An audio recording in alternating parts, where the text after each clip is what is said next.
Welcome back, welcome back, welcome back to episode 63 of the Sharpshooters Podcast. I am your humble and gracious host, Mr. Brinsky Sharp, on the ones, the twos, the threes, the fours, the fives, the six, the seven and eights, and nines, 10, 11, 12, and all that stuff.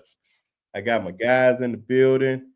Uh, you already know they back in the house as always. My main man, Coach Sean, in the building. Much love to y'all, bro. Shout out to the homie Tez. Shout out to my brother B Sharp doing our thing, man. Blessed to be back with the Sharpshooters podcast, man, and really happy to see my brothers one more again. Oh yeah, one more again. Good English. Tez, my main man, Tez in the house. He's in the spaceship right now, ladies and gentlemen. You see him out, and he's going to the moon. Yeah, That's man. tight. What's I like happening, man? Good to be back. Good to be back. Oh yeah, man. All right, I said last week, ladies and gentlemen, that it was gonna be an hour show, and the show ended up turning into 2 hours. I believe this was gonna be like an hour 10, maybe 20, but because I don't have too much to talk about the Super Bowl. We're gonna talk about the Alabama and Auburn game, and definitely the NFL draft. Guys that we're gonna keep an eye out on. But of course, we're gonna start with the Super Bowl with Alabama quarterback Jalen Hurts. Tez may disagree with that. You don't disagree with that, Tez? Just making sure, brother. Disagree with. Oh, okay. Well, we don't What care. was the My man graduated from the University of Alabama, so it don't even matter. Yeah, No. how you But yeah, man. Latoya, what's going on, man? What's going Toya. on? Bone, what's going on with you, brother? What's going on? Roll Tide, man. Y'all come on in, hit the like button, hit the subscribe button, do all the good things y'all need to do to hop on in here, show your love. As Steve Harvey say, show your love. Coach Carl, what's going on? What's good, fam? I love that logo. Yeah, that logo popping, Yeah, boy. I like that logo. Yeah. Yeah, man. And who did that one for you, Dwight? If Dwight did that, shout out to Dwight, man. Yeah, the Yeah, white be hooking it up. I know if he did that, I'm when he come in, I'm definitely gonna say something to him. Yeah. Like I said, y'all come on in, hit that like and subscribe button. We up in here tonight. Kimberly, what's going on? Oklahoma. Yeah, but I'm not here to fight for. No, I'm not here for a fight. I come in peace. I don't know what that Oklahoma. He's a graduate of the University of Alabama, and I said what I said because I said what I said. But you, what did it tell you? Hey, let's talk about that when you get a chance, Brinsky. Okay, we'll talk about the game because I know they're gonna want to say something about that. Too. Yeah. Let's talk about that. I think all of us got the outcome that we wanted. A lot of us. I think I was the only one on up here that thought differently of the team that winning, but we all wanted the same outcome. Facts. Now I said if the refs stay out of it, I believe the Eagles will win, which they did surprisingly, and especially in key moments, they stayed out of it. Except that first play. That's when I thought it was. I was about to say, man, it's about to be a long night, man. It's about to be a long night. But it's all good, man. Coach Sean, what you thought about that game, man? I mean, for me, man, honestly, man, I really thought the Eagles were gonna put belt to ass with these dudes. I really did, man. I didn't think it was gonna be like that, but I really thought the Eagles had the potential to beat this team like that for the simple fact that I knew the Eagles didn't have to all year long. These guys hadn't blitzed a lot. Their front four is just true. They really good up front, man. And the Chiefs have struggled at the left tackle position. They struggle. So I knew these guys had an opportunity to do that kind of thing. And if you watch the Chiefs, a lot of times they tried to mix it up. You know what I mean? They tried to bring a safety in the box, then they back him out. They let him play high, then they put him down in the box. I knew stopping Saquon was going to be their focus. 8-man boxes, trying to stop Saquon. You do that, you're going to give up some coverage on the outside, either to Devontae. You can't cover everybody, right? You got to pick your poison. Do you want to stop the run? Do you want to, commit resources? Do you want to play nickel? What you want to do? And they chose to stop Saquon, and it hurt them on the outside. I knew the Chiefs' corners wasn't just they're not world beaters at their corner position. I knew if they got pressure on Patrick Mahomes, they didn't have a receiver that could just dominate like that. Sure, they got some fast guys in Xavier Worthy and Hollywood Brown, but these guys are not guys going to go across the middle and catch the ball a lot. So I knew if they could put pressure on Patrick Mahomes, that they had an opportunity to really, really, really beat these guys. They don't have a run game like the Eagles got, a consistent run game to keep the ball away from Patrick Mahomes and sustain drives.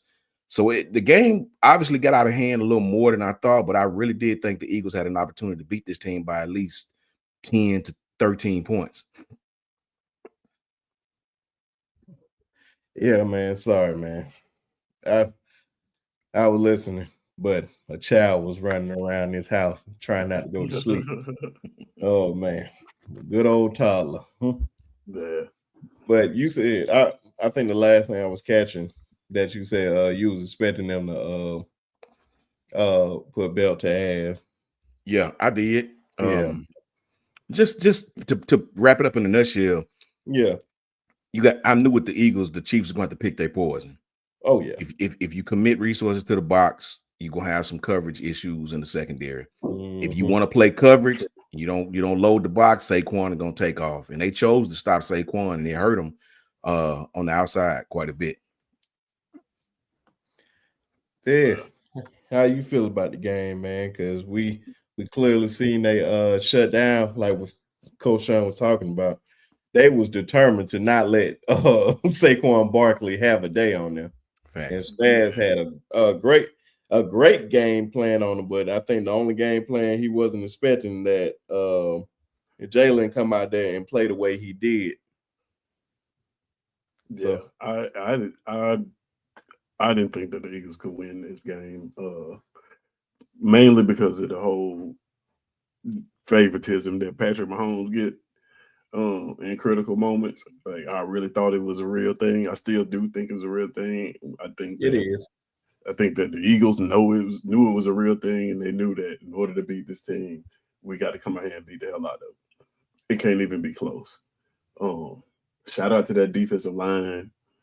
Yeah, they played amazing. What I didn't expect was for them to dominate in the fashion that they did.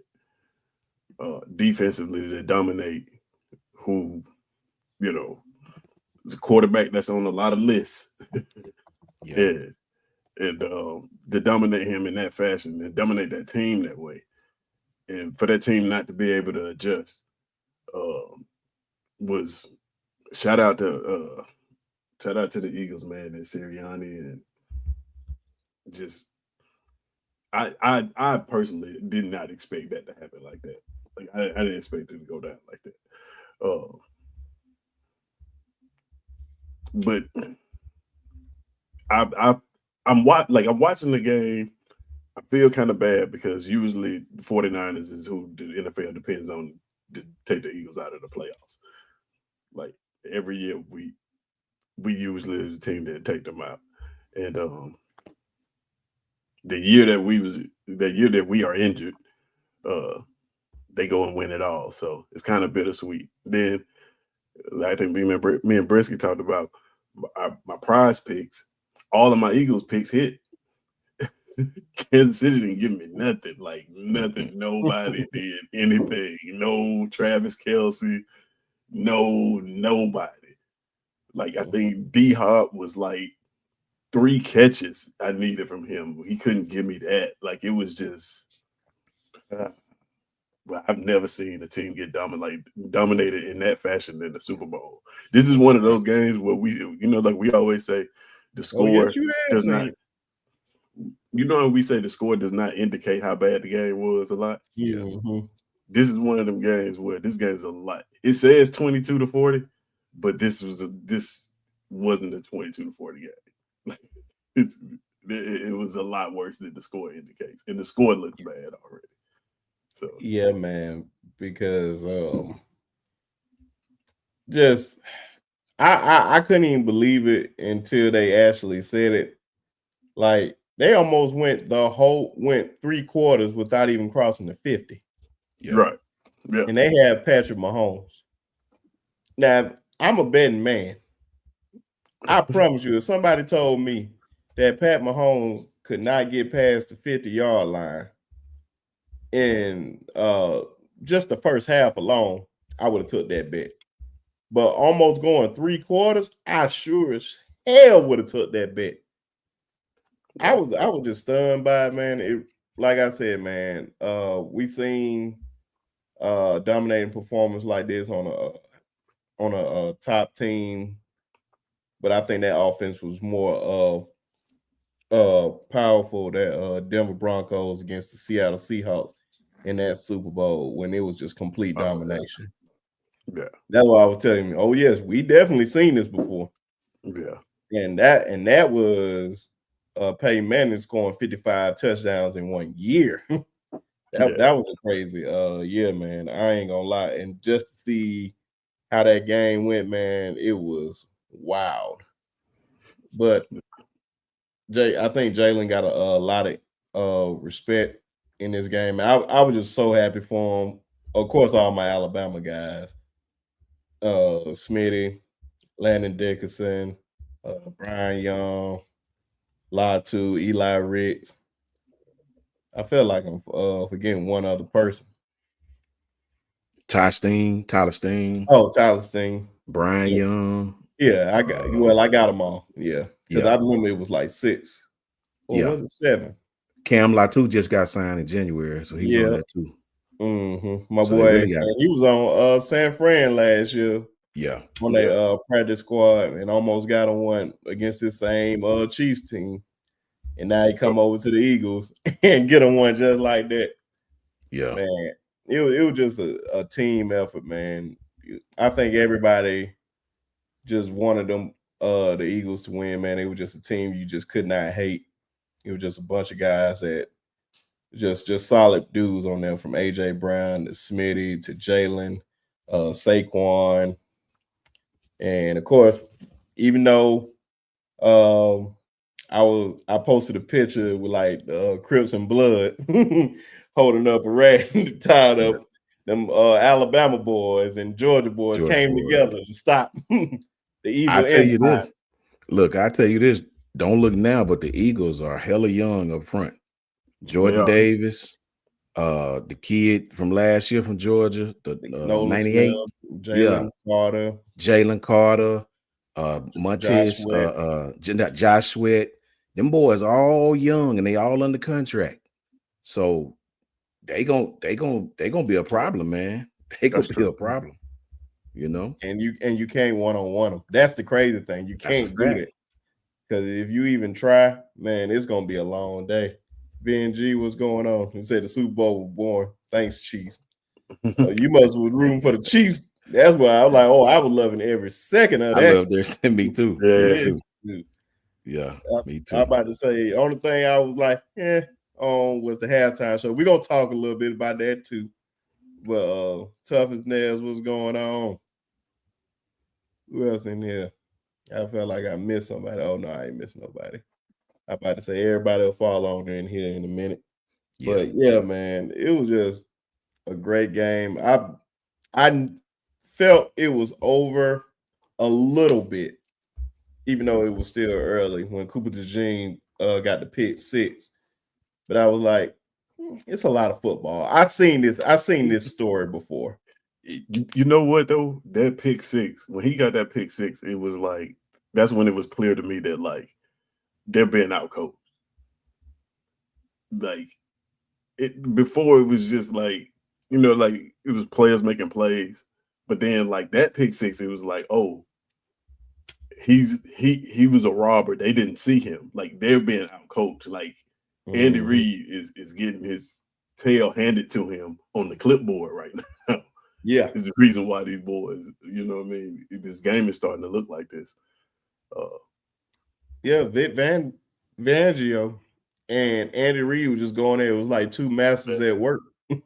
And the only wild card was out there was like Kellen Moore against Spags. Like, man, it was some great coaching out there.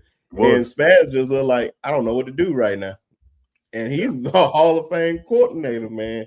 I think they give Spags a lot of credit, but I think I love Dick LeBeau as a defensive coordinator a lot more. Steelers. Yeah, man.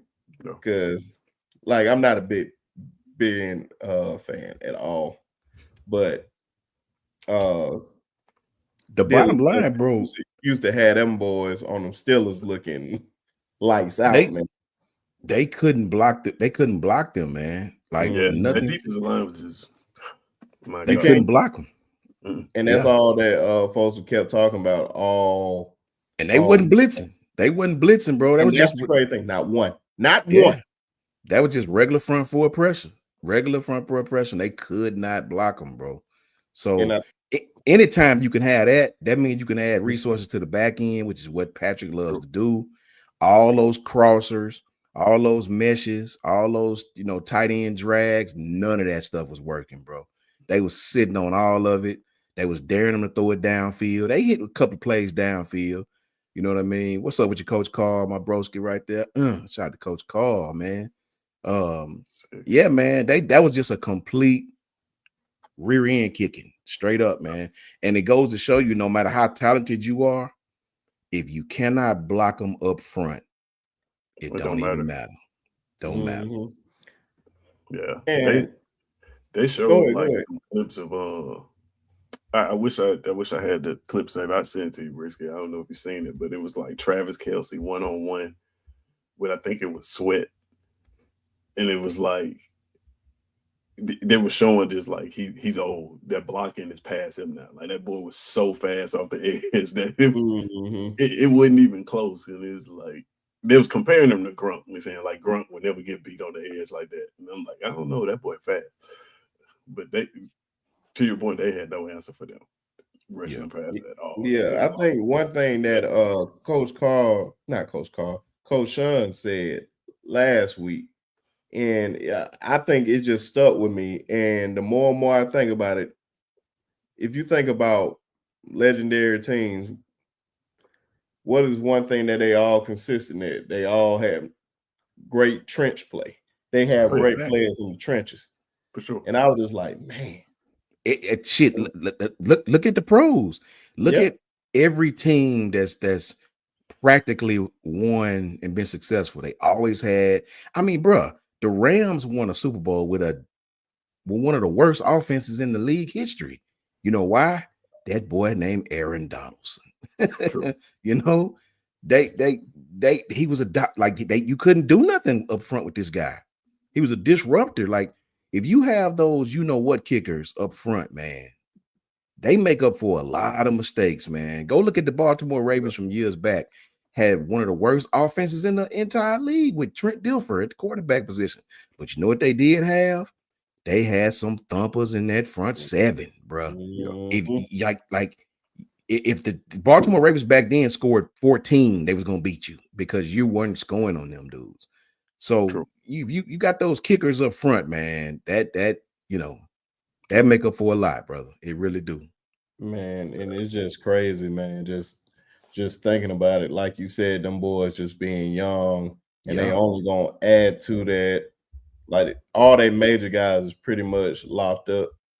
Like Devontae, AJ Brown, Saquon, Jalen. You pretty much got everybody on the offensive line coming back, which is scary. So you pretty much your offense is already set. Your defensive guys is already locked up. I mean, they all young under contract. They only been there a year or two. I'm just like, man, the rich just keep getting richer. It doesn't make any sense. 2 Super Bowls in 3 years. Their only issue that they are going to have is that the NFC is getting much better by the second. And that would be my team, which we have so much money. They coming. So much money.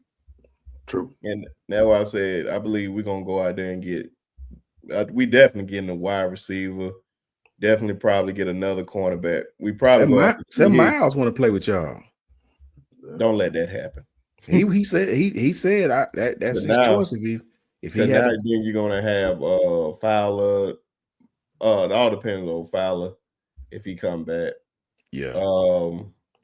Just say we get a Myles Garrett with the team now. Fowler, Myles Garrett, Payne, and Jonathan Allen on that line.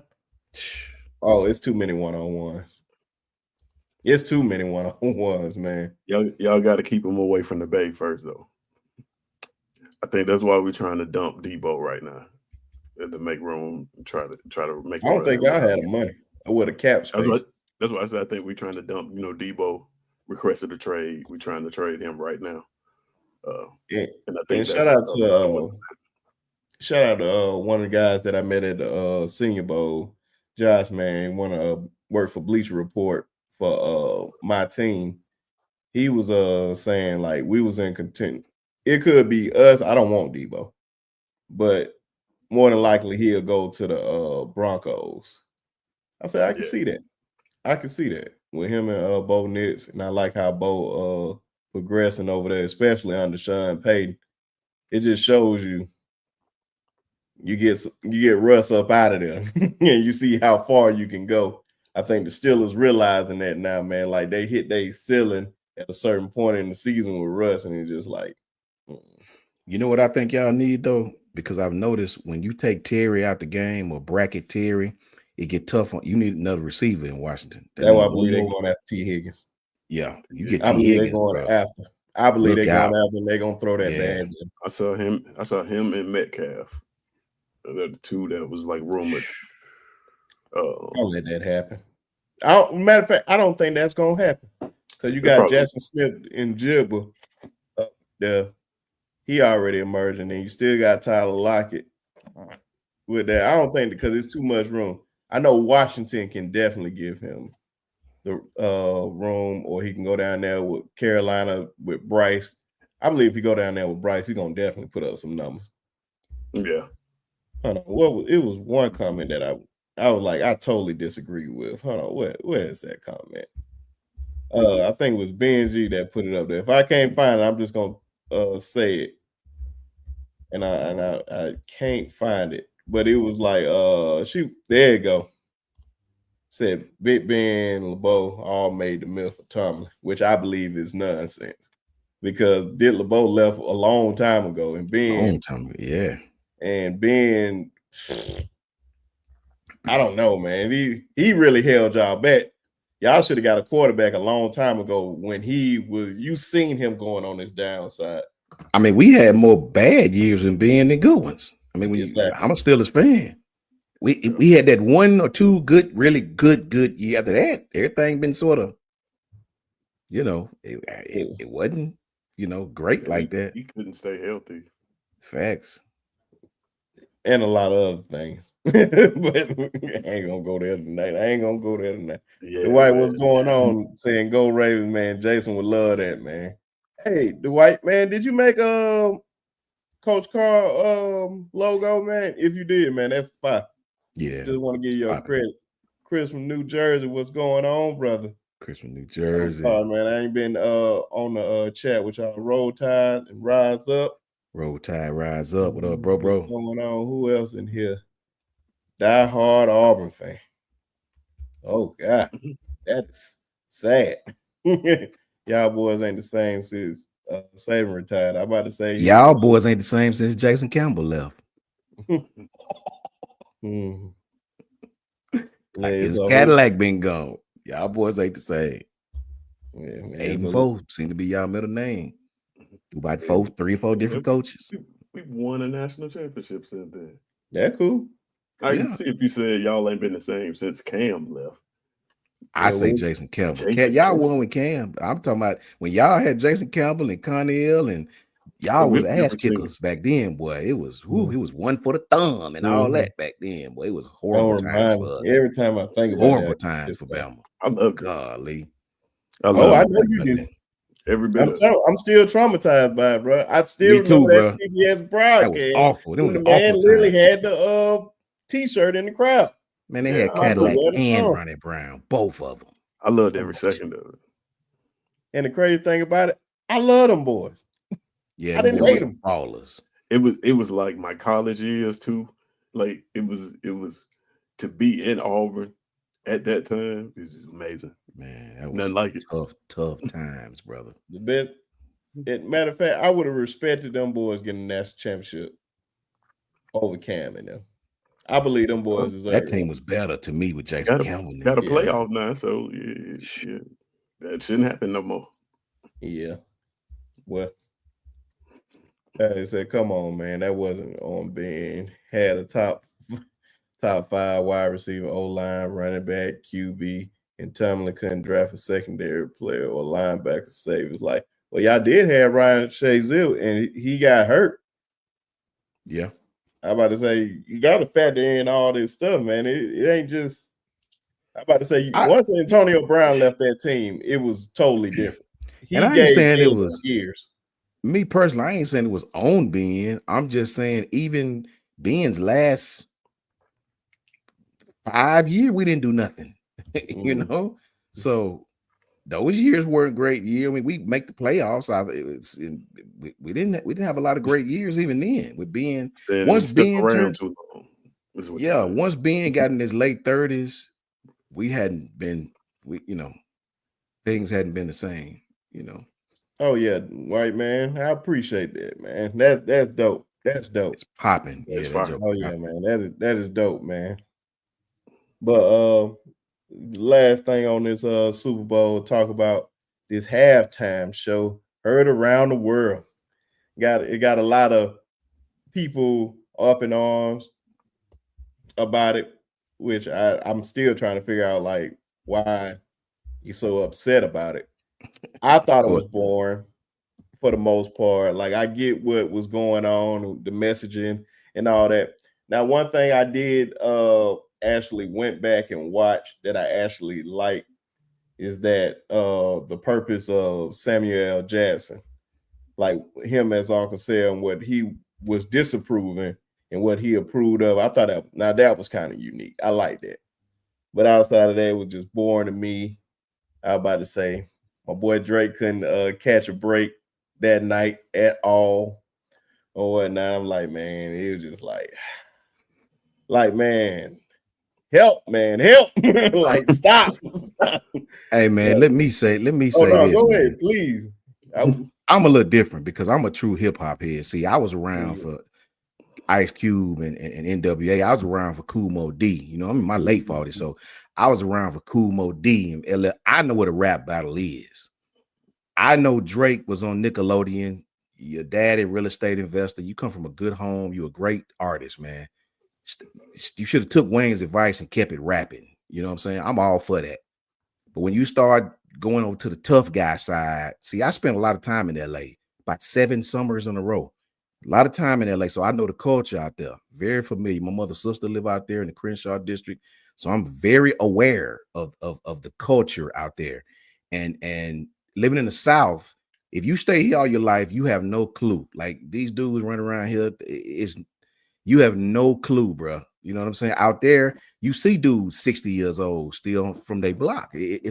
Their culture is completely different than here, anywhere in the South, anywhere. So I understood when the dudes was under the light pole with that mint. I understood when Serena came out and did what she did and why she did what she did. I understood that, right? Mm-hmm. I told people that if it ends up to being a rap battle, it'll be a good one. But if it started going the tough guy route, Drake was going to lose really badly. Really, really, really badly, right? Because people are going to forget about how good of an artist you are and going to start attacking your character. Hip hop is the one genre of music where you can't be on that fake-ish. You know what I mean? They will expose you every time. Wayne told him, keep it rapping, keep it Canadian, keep it rap. If you do that, you'll be just fine. You can compete with anybody. But when you start attacking the man, wife, and all this other stuff, then one thing about the West Coast, the whole West Coast gonna come together and turn on you, bro. You know what I'm saying? Because that culture out there is if you don't understand that culture, They have neighborhoods that are right across the street from each other. These guys have not hung together in years for reasons. I'll just say that. So when you get something like a They Not Like Us, to where all these guys, Hoovers and neighborhoods, who don't even rock with each other, they look in that video. That video was not about hate. That video was about something else. It took on a form of everybody joining together. You know, if you don't understand that culture, you won't understand what I'm talking about, man. Ludus Park, Pyrus, Hoovers, 5'9" Hoovers, neighborhoods. Those are things that these people down south copy, but you have no clue, bro. So I understood why it was so big to them. You understand what I'm saying? So now you get the halftime show. I understood from the jump what he was talking about. He told you the revolution is about to be televised. These people have they so stuck in the South. They like my boy Brinsky. Respect the Brinsky, that's my brother. Man, bro, listen, I'm around high school kids every day, all day. Coach Carl, if you in the chat, listen when I tell y'all this out here, bro. If you're 30 and under, they don't give a damn about no damn Lil Wayne, right?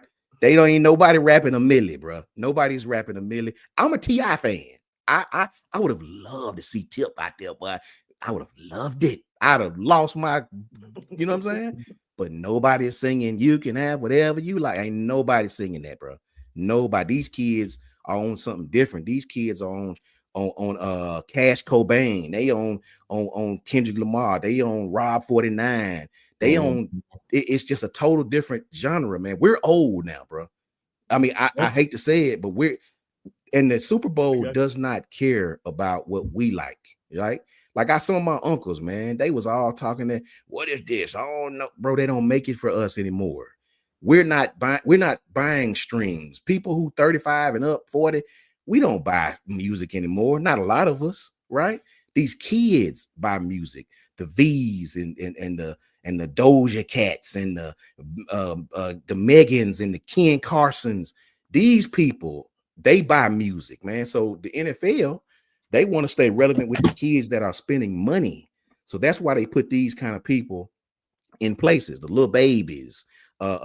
These are what these people are listening to right now. The Glorillaz, you know, the Lottos.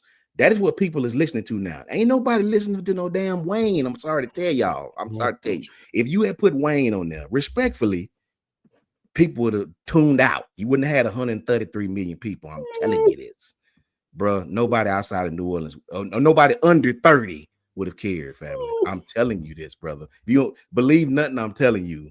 And last thing I'll say, there's only been one other time outside of Dre and Snoop that a person did the halftime show from their own city. People think because Dre and Snoop did it, that means if it come to your city, you deserve it. No. Gloria Estefan is the only other person who performed in Miami. She's from Cuba, been living in Miami all her life. She's the only other person in 1995. You know what I'm saying? Dre and Snoop was there for several reasons. The Rams was in the Super Bowl. SoFi Stadium had just opened, right? So they wanted to get some home cooking in there. That's the only reason why. You know what I'm saying? Kendrick is the biggest star in the world right now, bro. He the biggest star. You know what I'm saying? You had to have him. And to prove what I'm saying, Dre and them didn't have and I love Dre and them. They had 60-something million people. Everybody knew Kendrick was going to be there way before, you know, everybody knew he was going to be there. It was 133 million people tuned in to see that dude, bro. The NFL won. They won, bro. He broke Michael Jackson's record for halftime show. Like, it's never happened before, guys. So all I say is to my uncles, they hope they watching, we old, bro. We're old. The youth, the Doja Cats, you know what I'm saying? the Playboy Cardis, they don't give a damn about T.I., Wayne. Them young kids ain't playing that. I'm telling y'all. I'm in the locker room with them. Nobody's playing a Millie. Nobody's playing 24s, cars and clothes. That's all nobody's playing that, right? We love it. We love it. But these young kids are not playing that, man. And Kendrick is what they want to see. This. Yeah, man. You already know how I feel about it. And I was watching the halftime show. I was watching it for, I guess, a different reason than a lot of people. Because I like we talked about it. I really like tactical Facts. like warfare. Like the movies I watch are all about the video games I play. I like tactics. I love a well thought out plan that is executed. That's why I love play calling so much. There's nothing like a game script that's just you have figured every single thing out. And so like when this was announced, I knew that like, oh, he's gonna get on this stage and talk about this dude. Like that's what he wants to do. That's why this moment exists. It has nothing to do with entertaining anybody At or all. any of that. At all. He has one purpose, is to get up here and talk about this dude like he told him he would if he mentioned his family. That's why he chose the songs he I'm chose. gonna go all the way with it. Yeah, like he made an album after he got selected for the Super Bowl to perform at the Super Bowl talking about this dude. So like I wouldn't expect him to go up there and sing and dance. And we know Kendrick's got like, you know, We Gonna Be All Right and Money Trees, and he's got these songs that we've seen. We go to sporting events, they blow the roofs off stadiums. DNA, he could have done yeah. those, but it's just a rap beef, bro. It's what happened. It was what would happen if 50 Cent got the Super Bowl when Wankster was popping. It's what would have happened if Nas got picked for the Super Bowl right when Ether dropped. Right? Just make it about that one thing. I said this before, like this will go down as one of the Super Bowl moments that we talk about. Like it's going to be one of those top moments in Super Bowl history. And it's going to be one of the most memorable performances in Super Bowl history. Because the Super Bowl, when we think about it, it's about moments. I want everybody to think about that. Like Prince had one of the most memorable moments in the Super Bowl where he literally sung "Rain Out the Sky." Start raining, yeah. But crazy. What song did he play before that? What else about that performance did you love?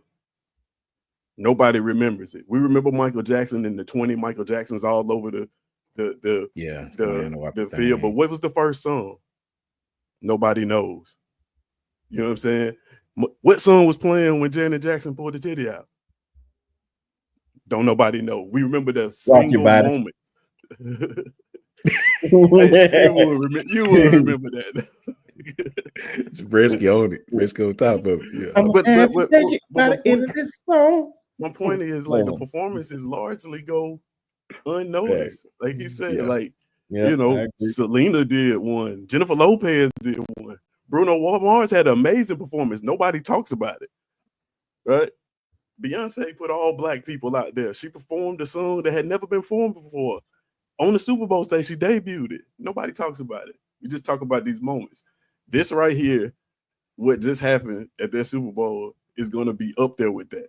Because it's going to be the one Super Bowl when this dude decided he wanted to sacrifice his 15 minutes and diss a dude. Like, I don't want to entertain y'all. I'm still in battle mode. Yeah.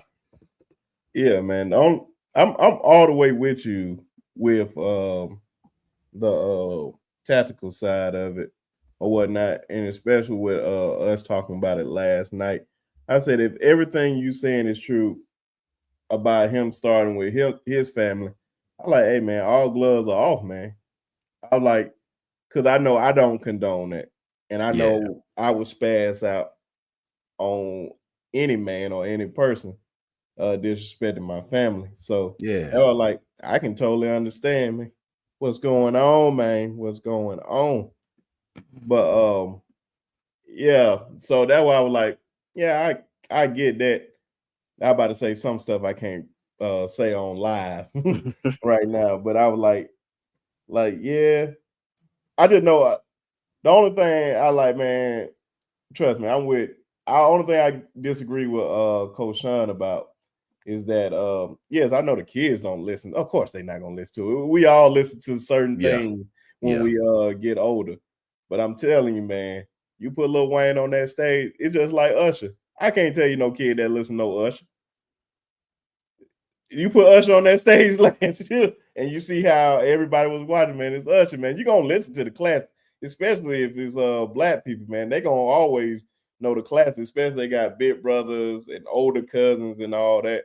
Like, I'm 8 years old, and my big cousin, one of Ted's best friends, God rest his soul, they over here playing Hot Boys and all this stuff when I was little. And I'm rapping. I don't know what they talking about, but I'm like, I know every word. I promise you, man. It was stuff that I know guys that were my age was not listening to back then. Facts. I think Back That Ass Up came out when I was like, what? It came out in '99, so I was 8 years old. I'm like, man, like that's insane. And I'm over there. I don't know what he's talking about, but I understand it clearly as an adult or whatnot. But I totally agree with you about those moments, Tez. That was a great way to explain it. I was like, I still don't believe it's like, it's still cool. It wasn't even like, oh, to say you gotta hear the message. I'm like, bro, I don't care about the message. I can listen to anything with a message, but it got to be entertaining to me. Malcolm X is one of my favorite movies, but it's entertaining. It just got to entertain, like, man. I want you to think about this though. You went back and watched it and got the message. No, I didn't go back and watch. I watched the what's the thing they call? It's not a TikTok, but it's some on. Oh yeah, well you watched a reel on and you got the message. On IG, and the dude broke it down like what this stuff mean. I was like, oh, okay, that's dope, because I didn't catch that, and I was like, instead of a 5, I moved it up to a 6 because of that. I'm saying that's kind of what the point of it. Like, I think he just wanted people to keep revisiting it over and over again and do all these analysts and stuff. Like that Usher performance was a historic Super Bowl performance. And I want you to think about it. This performance got more views twice more on YouTube already than that one got the entire year from the last Super Bowl to now. So like, this is, but if you enjoyed it or if you didn't enjoy it, this is one of the most captivating moments that we've ever seen at a Super Bowl happen, outside of Janet Jackson with the whole thing out, you know. But other than that, it's like, who's ever done that? Look at the part with the flag. That was one of the most important parts to me. He had, if you look at it, he had all the stripe, he had the blue separated from the red, right? And then they all switched and he got in the middle of them and it was the regular flag. That was a message to the world. That was a message like, damn all this divisive stuff. Damn all that. You know what I mean? And see, I'm different than Brinsky. I like that. The typical performance is boring to me. Like, that's what's boring to me. I like I love the messaging, but it's got to be entertaining. That's the only thing. Like, I listen to Killer Mike, and I believe Killer Mike, if we really being honest, some folks may not like, I believe Killer Mike is destroying Kendrick Lamar in anything. In lyrics? But I just love Killer Mike. Okay. Yeah, I respect. Go listen to Killer Mike. Yeah, I love Killer Mike. The album of the year. Folks love the Grammys so much. Love Killer Mike. Killer Mike had album of the year for I like his hip hop album last year. But see, I've been on Kendrick for a minute. I've been on Kendrick way before Humble. People forget, they say, well, this is big. No, you better go look at what Humble is. Humble is diamond, bro. It's 20 million in, bro. Kendrick is getting. If we going by numbers, like, numbers don't really mean nothing to me, because I know something like Ice Baby is diamond.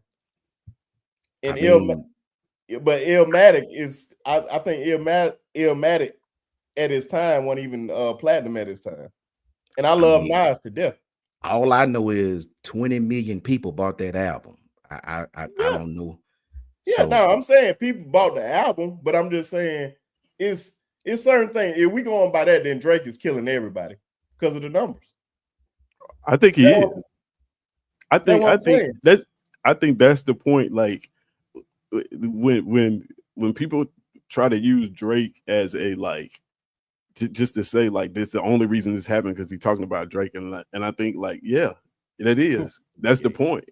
Like, we've never seen somebody this famous take one on the chin like this and then cry about it. Like, he's the one that's making this as big as it is, and it's like that's kind of the point of what Kendrick is like. No, I'm gonna put you on the Super Bowl stage. Like I am here for the rap beef.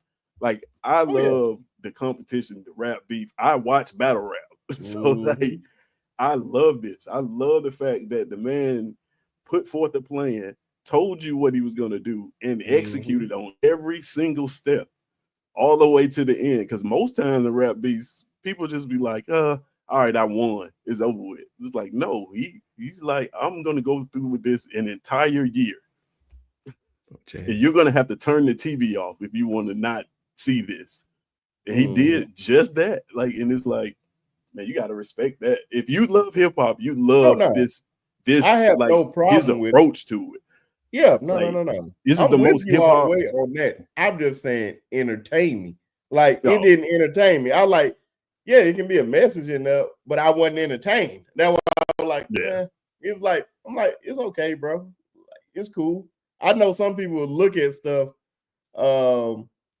like, bro, trust me, I seen some of the, especially during my time growing up, because now we get into the internet era with guys really like going at it, like Gucci and Jeezy. I seen guys like really go there, and that wasn't no hip hop. Rap stuff. That was a real beef though. That's beef got a dead body in between it. That is beef because this is like this is some street stuff. This wasn't even no beef until you start bringing family members and talking to Ready Rock.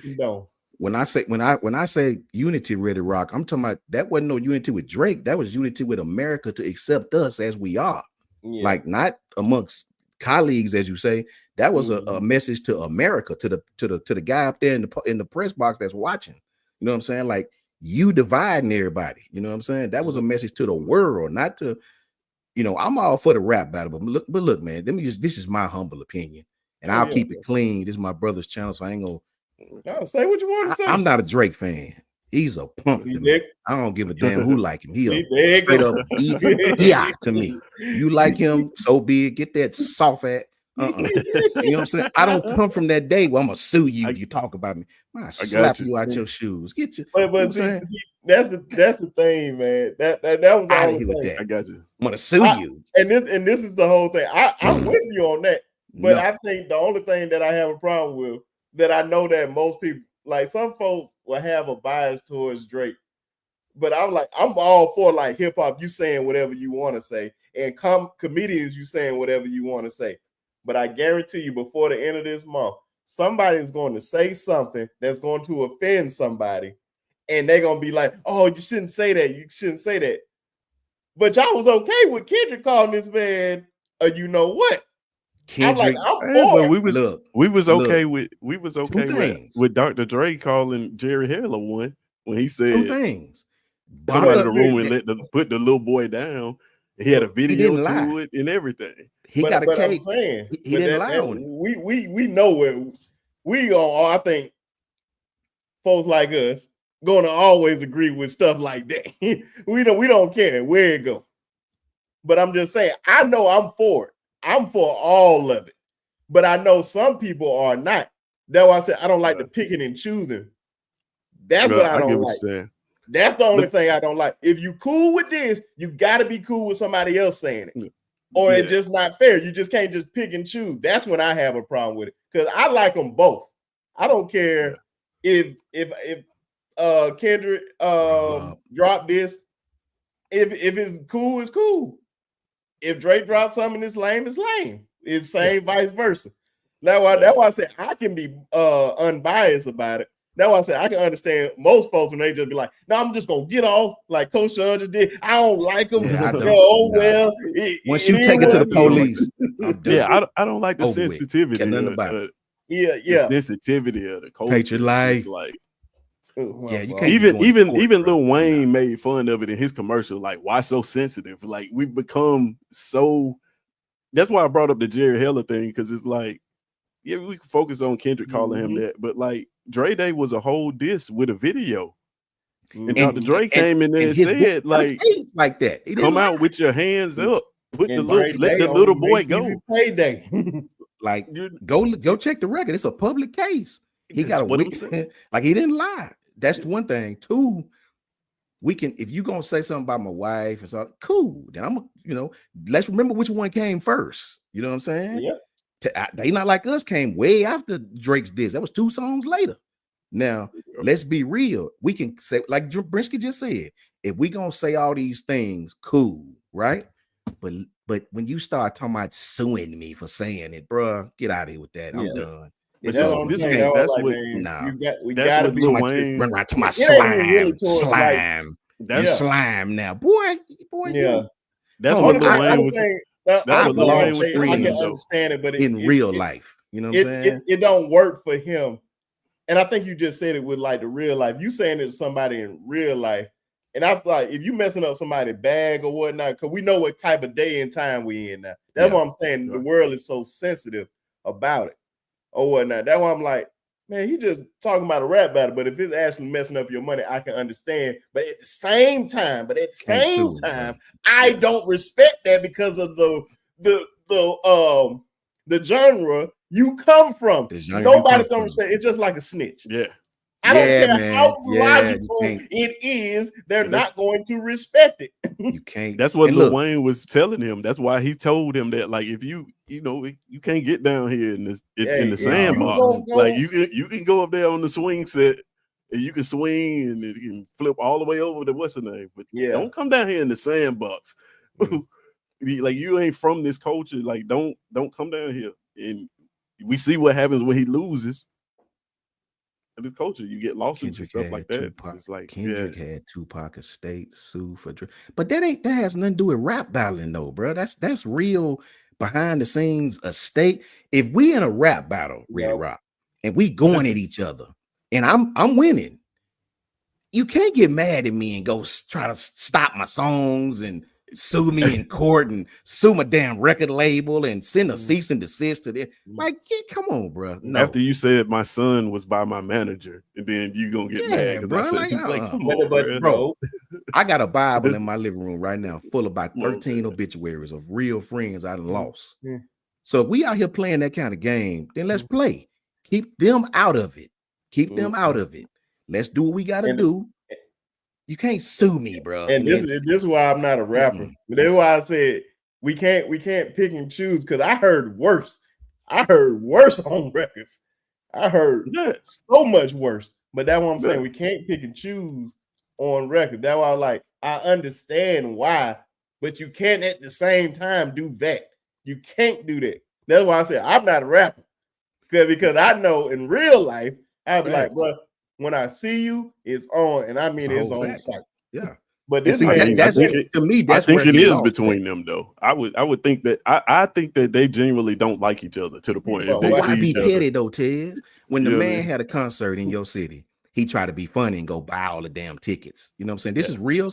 It's, you go look at it. It's real. Yeah, but that's been going on. Like this. That's what I'm saying. Cool. Like this is what did Kendrick do though? What hasn't been going on? He just made the concert free, and the concert was still crowded while you canceled your show in Oakland. You know what I'm saying? You're losing, and just accept that. And it's cool, no problem. And this is my biggest thing.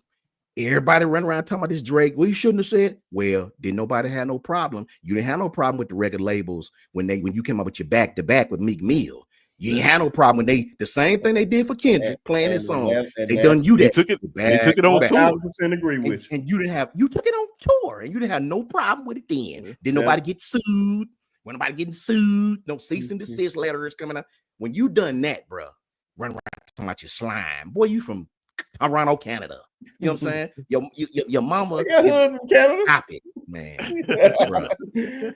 No, man. I think these dudes talking about their bloods and never been to LA in their life. Man, get out of here. Man, the thing is, just to close out on it, man, because that's why I said, man, I'm right there in the middle, because I was like, I understand it. I was like, man, but the thing, who said it? Oh, Dwight said it, which is perfect. Said 50 Cent did it to Ja Rule. Yeah, but he bought all this. What you mean he did it to Ja Rule? Like sue him? I hope he ain't suing. No, he bought all the. Oh yeah. Okay. Yeah. He did do that. Kendrick just made the concert free and still had a packed house. But the thing is, bro, that 50 when Herb passed, God rest his soul, he's allegedly involved in this man's shooting. Yeah. I totally understood that why he's like, oh, I'm smoking on Herb Gotti and all that. True. The same people that was just cheering Kendrick doing all this to Drake had a problem with that. And that's what I had a problem with. I was like, don't pick and choose now. Because this is way more serious. Because I'm telling you, if somebody did that to anybody, I guarantee you they won't be like, God rest their soul. This man has a legit beef. Beef just don't stop because you die. Yeah, of course. It don't stop just because you die. Well, man, I don't care. That's true. Oh, well, I ain't gonna say nothing about your family. It's strictly you. I don't like you. Yeah. But hey, man, I mean, hopefully one day, man, they'll have a concert with both of them on stage. Yeah, make some more money. We'll see make how some that more goes. money. Yeah. And that trust me, that if I guarantee you, if Kendrick Lamar brung out Drake on that stage, that would have been the most shocking thing in the world, which I didn't expect to happen. The viewers probably would have went up even more than the game. True. But oh well. Yeah, that's what I said. Hopefully all hearts and minds is clear on that. But God bless them brothers. Hey, yeah. And a lot of y'all about the revolution. Hold on, I gotta get this one off. About the revolution already started and all that. You MFers ain't gonna do nothing. You're gonna go to Costco the next day. You're gonna go to Sam's. You ain't gonna do nothing. Talking about I buy black and all that. You ain't gonna do nothing. It's just something nice to say on the internet when something's going on. Actually do it. Make it your lifestyle. Just had to get that one off. And Coach Carl talking about he gonna sue me and Ted. Hey. Hell, Drake will do it. You might well do it, Coach Carl. Sue him too. No, man. No. He come from it. I don't want to hear that. In the words of 50 I'm Cent, gonna tell on you. If you in the club, somebody step on your shoes. If you ain't willing to die over them shoes, leave it alone. Leave it alone. Don't even bother. Leave it alone. Don't say nothing to them because you don't know what that person. I can't rock with you if you do this. Take it there. I'm all for a good rap battle. But after you take it to there, man, the courts and all. Nah, I'm done. That's over for me. Yeah. I don't come from that at all, brother. Nope. I'm sorry, y'all, man. That's what I said, man. We were talking about the Super Bowl.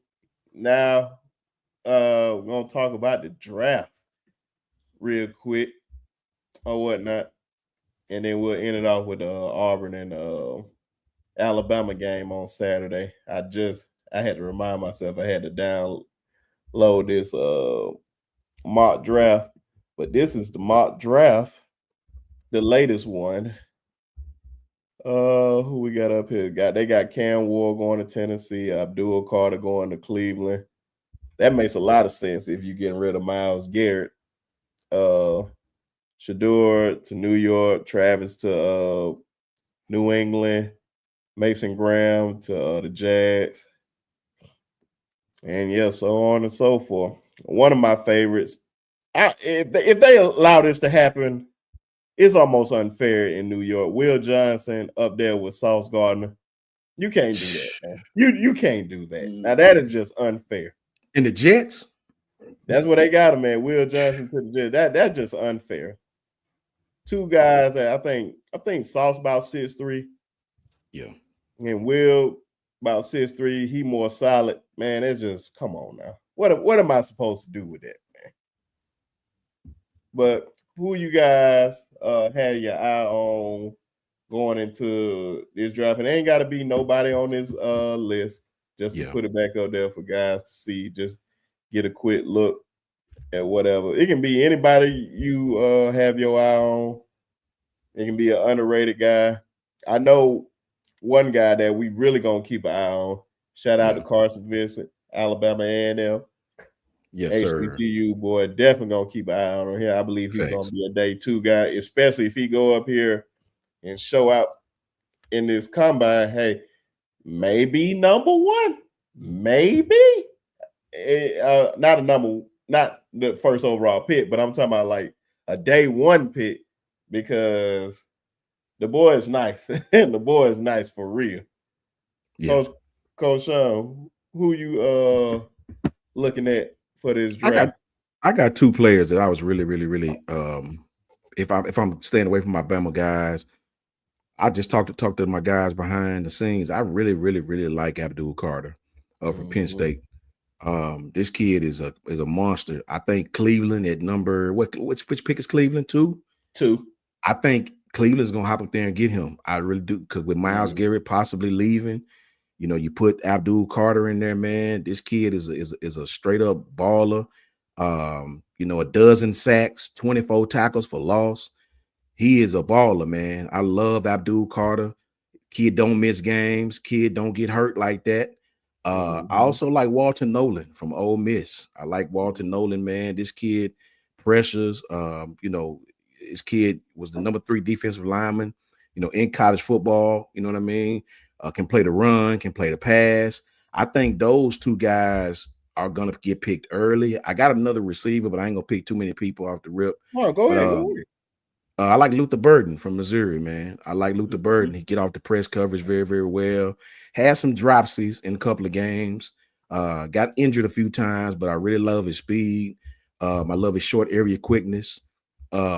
Abdul Carter, Walter Nolan, Luther Burden. Those 3 guys to me are absolutely outstanding. Abdul Carter being my favorite. His speed to power is absolutely awesome. Kid plays with good leverage. He can stand up. He can put his hand in dirt. Abdul Carter, Walter Nolan, and Luther Burden. Penn State, Ole Miss, and Missouri. Those 3 kids will go early. I'm gonna answer this one real quick. Facts. Miss Jackson said not one Bama player in the first round. Miss Jackson, no, I think this is just the latest one from PFF, but Pro Football Focus. Don't let them confuse you. Jahad Campbell is going first round. I'm not even worried about that. Anti-book. I'm not worried about if we just get one guy. I'm telling you, Jahad Campbell is not making out that first round, because if he falls anywhere near towards 29 where my team is at, they are picking him in a heartbeat. And I'm telling you, he won't make it out the first round. So, and then I like how you brought up Walter Nolan, because Walter Nolan, based on this, they got him 21 coming to y'all, Coach. I don't think he's gonna last that long, Brinsky. I don't think he's gonna last that long either. I really don't, man. Just seeing him at the Senior Bowl, he was so explosive, man. I ain't gonna lie. He didn't look. It's tough. What'd you say, Tim? I was just saying it's tough to see him and think that he's gonna get out of the first round. Especially if he go to the combine and perform anything close to what he did at the Senior Bowl. Facts. Yeah. And I think the guy, they have him at 15 going to the Falcons, Mike Green. Yeah. Let me tell y'all something. That man had an awesome Senior Bowl. An awesome Senior Bowl. He's going to make the Falcons happy. If he play anything like he played at Marshall, because I did while I was down there, I can't say I knew much about him. But that day, I learned a lot about him and went back and watched his highlights. I was like, oh, my God. Oh, my God. Somebody about to get them one. And he's going to be that one for real. He was awesome. Yeah, man. Tez, who you got your eye on? So this is my first time seeing this draft, and I don't see him on here, but I have to go in this after seeing him throw at the Senior Bowl. It got to be Jackson Dart. What? So I'm looking at this. You got 2 quarterbacks. You got Shedeur Sanders and Cam Ward, which we already knew. I think Jackson Dart moved up into the first round easily. I don't see, even after the first 3 picks, I don't see 29 picks going by in these teams, and he not be there, man. I think he's gonna move up into the first round, because look, you got to think he's going to the combine. He's only gonna get more eyes. He's only going, and the kid is not gonna forget how to throw the ball. He's only gonna impress more people. He's gonna move up into that first round, I think. And like we already said, Carson Vincent is one of them keeping an eye on for the HBCU connections first. And I think he's a legit, you know, I think this is a guy you could take in the second round and not be mad at all. Like, I really do. We on the last part, we put a picture up on him, like, dude, arms so long that he can stand straight up and scratch his kneecaps, like literally. Yeah, he's prototypical size, bro. I think that he's a second round prospect. Where you wouldn't be mad if you picked him at second round. And the other player I'm looking for is Tez Johnson from Birmingham, Alabama. Man, at the Senior Bowl, seeing him didn't lose a 1-on-1. This kid was untouchable off the line. Doesn't have the size that you would like to see from I guess an elite receiver prospect, but man, he's got the quick twitch ability. He didn't drop anything that hit his hands. Nobody could guard this guy off the line. Nobody could guard him. Even in a cushion, you couldn't do nothing with him because he's just so quick. And I would love to see him.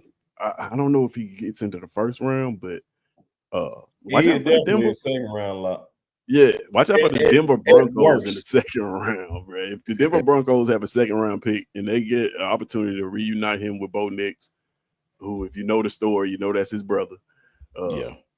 Man, that would be I know a dream come true for him. But I think he made some money in moving up in the second round too. I heard about that kid, man.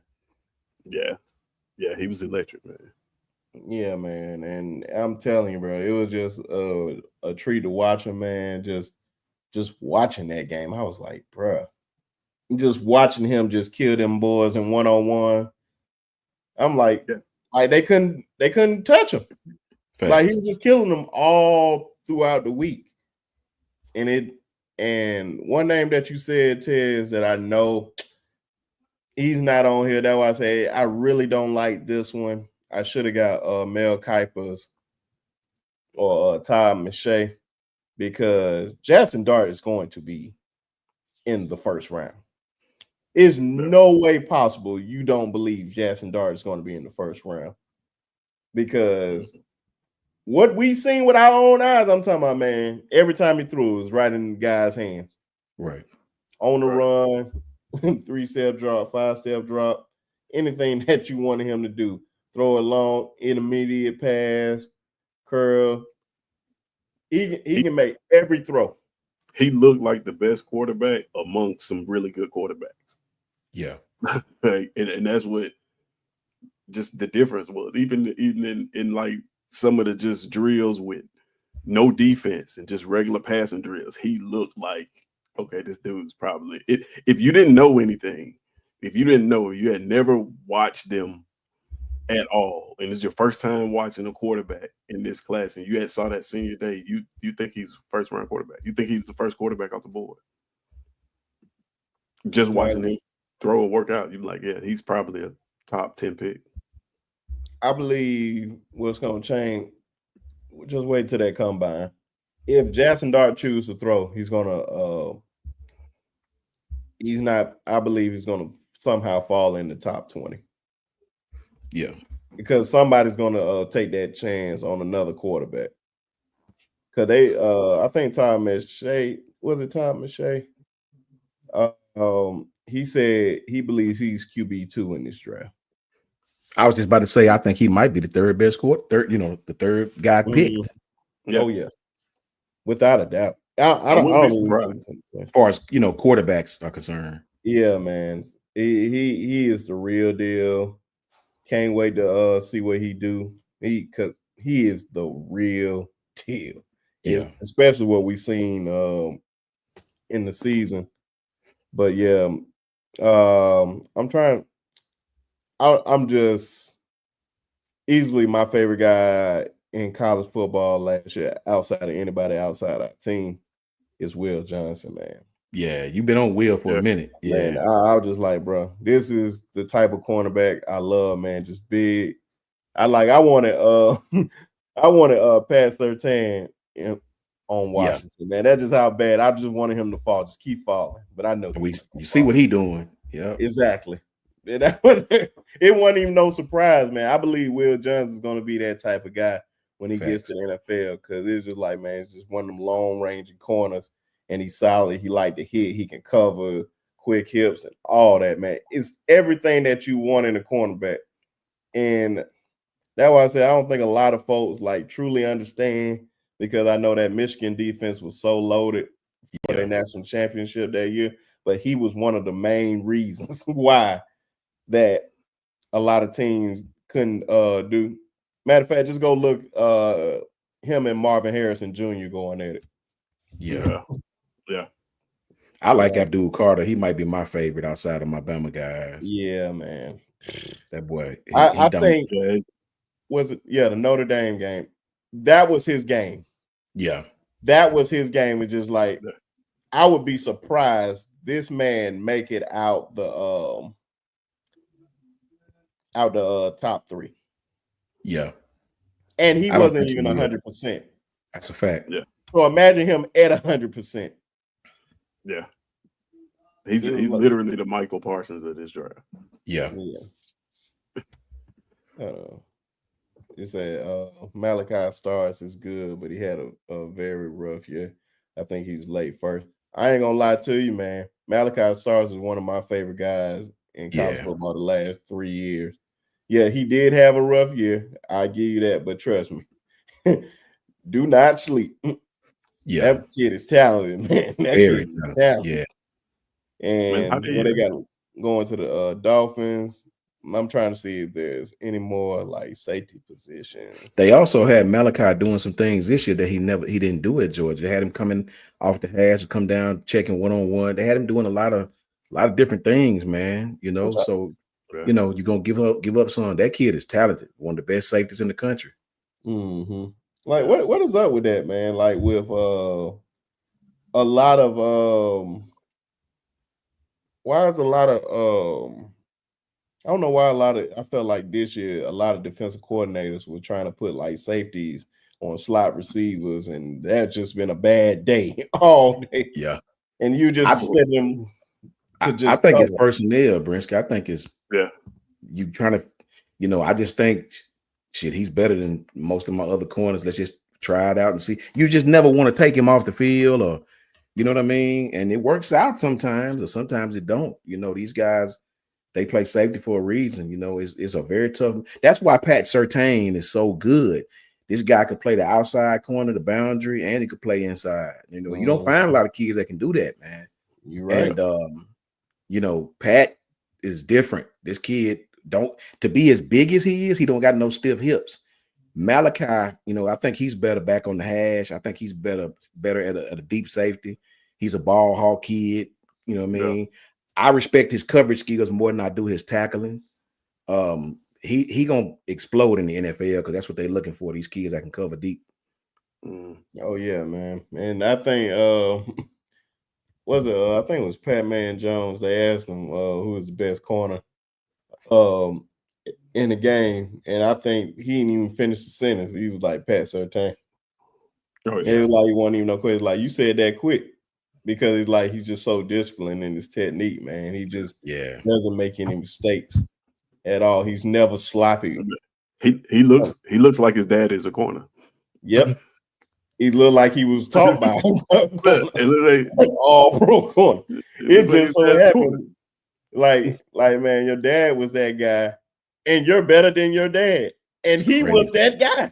He was that guy, man. Yeah. That is crazy, man. That doesn't happen a lot, man. Your dad was that guy, and you are that guy, and you're bigger than him. Yeah, by a couple of inches. Well, that's probably why it happened this time, because a lot of times that don't happen. The kid don't match up physically to the father, but he's bigger than his dad. So yeah, I think Pat is legitimate. What, 6'2"? You know, pushing 6'3". Yeah, 6'2", almost pushing 6'3", but I think like 6'2.5". Yeah, like everything. Lynn, what's going on, my brother? What's up, Lynn? He said, "Good afternoon, Coach. Glad to see y'all. Just saw that y'all were on here. I was traveling, so I thought I'd jump in for a while. Hey, man, we appreciate you always showing love. That's why I said, let me ask you a question, Brinsky. What do ahead. you and Tez in the chat too? Being at the Senior Bowl, you had a bird's eye view to it. You and Tez is right there. Who better to ask than y'all? Where do you see Jalen going now? Do you see him going late first, early second? Because I know the Steelers, if he's still there in the second round, my Steelers are probably going to take him. You know, I can they've see made second, third, maybe even longer. It all depends. He has to like improve on what he did at the Senior Bowl, because I felt like he wasn't a good Senior Bowl. Like I forgot who told me. It was like one of the analysts. I ain't gonna say his name because he didn't put it out there, so I don't want to say it. Oh But he yeah. was like, "I wish, yeah, you know who said it, Yeah. Ted. Yeah." And he was like, "I don't think he should have even been down here. I think he should have just been training He or says whatnot. I think this Zay was did like, him a disservice. yeah, it did disservice to him for the most part. And this was the second day when it was media day, when we was talking to media people, and like he did a disservice to himself. But he can make it up on his pro day for sure, because it's guys that you know and you know who you throw into. I would be shocked if he threw at that NFL combine. So I'm gonna say late second. I don't see it. All depends on how he improves. I don't see first round right now, but you never know. Somebody may take that chance. They took a chance on Anthony Richardson. I'm hoping Jalen get out there and run a 4.4. If he got there and run a 4.4, oh yeah, that's gonna be that's the thing. I don't think he's like a third rounder. I don't think he gets out of the second round, because just physically he's more talented. He's gonna be one of the most talented people on your roster the day you draft him. Like physically, he looks like an NFL player. That we saw the stats at the Senior Bowl. His spin rate was higher than any other quarterback. So it's like he can spin the ball. He can throw the football. There's some little things like, he needs to learn with the layering the passes and the intermediate stuff. And that's really where he looked bad at all Senior Bowl. When they gave him the opportunity to uncork that arm and throw it down the field, he was spot on every time.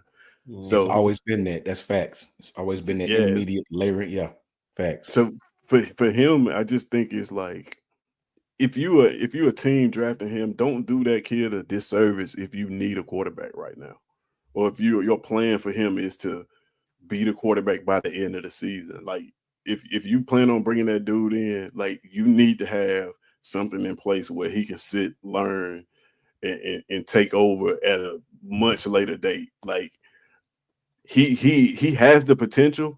I can see why a team would spend a first round pick on him just off the potential alone, right? Yeah. I don't think that's going to happen, but I'm just saying, like you won't get any backlash unless you take him like top 5 or something like that. But if you take him at 18, 19, 20, 25, nobody's going to say anything about that, because physically, like you say, he's going to go to the combine. He might even lift at the combine. You know what I'm saying? Like he's one of them quarterbacks. Like he's gonna run fast. Just as a football player, he's not gonna get past the second round. And I think that's regardless of the position. I think if you told this dude that if this dude right here, this dude physically was a receiver or running back or anything he decided to play, he has the physical attributes to be a second round pick. Piano Man. My brother Piano Man. Where you at, brother? I don't even know. I miss you. Oh, there you go. What it do, family? What's happening? What's going on? Brian, I ain't said something to you in the chat, man, but definitely always shout out to you, brother, for coming through. Shout out to BT. Lean. Talking about, I said, I think Jalen probably looking at late second round, early third, could possibly move up early if he has a great combine now, I think. And they will be impressed by his speed. That's one thing that he had. Yeah. He definitely has that speed. I think he's going to run a 4.4 for sure. Yeah. And I'm like, man, you can just see the speed on the field. A lot of well, we know linebackers can't keep up with him, and he's outrunning a lot of corners too. So True. I believe he's gonna run a 4.4. But yeah, man, it was the shorter intermediate passes that was really killing him a lot, and just taking too long, holding on to the ball. Like, man, you like get it out, get it out, get it out. Like at one point, it was just like we're sitting there and we're just counting like 1, 2, like 1 Mississippi, 2 Mississippi, just watching them and he's still holding on to it. I'm like, man, it was a drill with no pass rush. It's like 7-on-7, and it's just like, bro, you got to throw the ball, like you got to. Yeah, man. But I think he's an impressive prospect is in it, bro. Like if I show you a football player, you're not gonna find a better looking prospect than Jalen Milroe. Like, what is he? What 6'2", 230 something, 4.4 speed? I think him and Anthony Richardson was the same weight. I think Anthony Richardson just a couple inches taller, but I believe Jalen's deep ball is better than Anthony Richardson's even now, right? And Jalen has been in a couple of different systems, man, over the course of years. So that's another thing. I think if you get him with an offensive coordinator and get him in there and really train him up, kind of like you did Jalen. Jalen Hurts sat behind Carson Wentz his first year and a half. First year. So, I think the same thing, man. Jalen was sort of late with his intermediates in college, even when he went to Oklahoma. Lincoln Riley was just smart enough to not allow him to throw over the middle a lot like that. So that's a trait that he got when he got to the NFL. And even now, Jalen sort of struggled with that in time. They still call plays around that. Yeah, facts. They're real good at it though. Yeah, they're very good at it. Facts. Yeah. And people got to remember when you're in college, guys. I've told you this before. You can practice 30. Lynn, you can tell me if I'm wrong. I think it's 32 hours a week you get practice. That's it. When you get to the league, you got meetings in the morning. You clock in just like a job. You got meetings in the morning. I got a lot of friends who play in the league. 2 friends still coaching the league. You clock in like a job. You got meetings starting off. After the meetings, you got treatment if you need it. You got football practice. You come back, you got film study on position drills. You got more meetings. Then you go back for another night practice. This is 4 days a week. So all day long, all you're going to do is play football and get better. That's your job. That's how you get paid. And so he'll get better, as all quarterbacks do. Oh, yeah, man. I'm not even worried. Yeah, man. I'm not even worried about that, man. He going to definitely get all that. Like Ted said, man, just don't rush him. Yeah. And I feel like they rushing Anthony Richardson. I feel like Anthony Richardson can be a monster if you just take your time and just let him grow. And I think that's the one thing that Tom Brady was talking about, letting you just putting those guys out there early, and then when they're not ready, and then they turn out to be busts, and then you get mad at them because you're rushing them. Let them develop. Let them learn how to be a pro. Just a simple thing. One of the things that Jalen has over Anthony Richardson, though, is availability. Jalen has been available his whole career. He's not an injury-prone kid. Anthony Richardson has always had that problem. That's always been a concern for him. And because you see what happened when he got to the league, because 2 games. Because he think that because he's bigger than them, he can just run all over them, which is not the case. You may can do that a few times in college, but you're gonna get nicked up. But now you're in the NFL. These are grown men with mortgages and kids and wives. Some people just had an injury bug, man. Like some people are just like, they can't walking down the stairs to the practice facility, and like Ant Davis. Yeah, Ant Davis said I would think it would help him because he's played with 4 different coordinators. Got to take that into account. That is true. Terminology. Very true. Yeah. At this point, he needs a quarterback coach. Like you said, he can work with, can work on it all the time. Especially, what's that guy, man? They made a joke about him last night. It was Jalen's quarterback coach. I think he works out with a lot of quarterback coaches. Quincy Avery or AC or whatever. He worked with like a lot of big time quarterback. But they said ever since Jalen Hurts fired him, he wins the Super Bowl. Yeah. And then I think about it, I'm like, man, Deshaun ain't been the same, and he works out with him. CJ Stroud had a super down year. I'm like, that the credibility is starting to get bad, man. Like these guys were, especially Deshaun, I was just like, bruh, I don't know what you're doing with these boys. But can I answer his question, Brinsky? Nath Bone.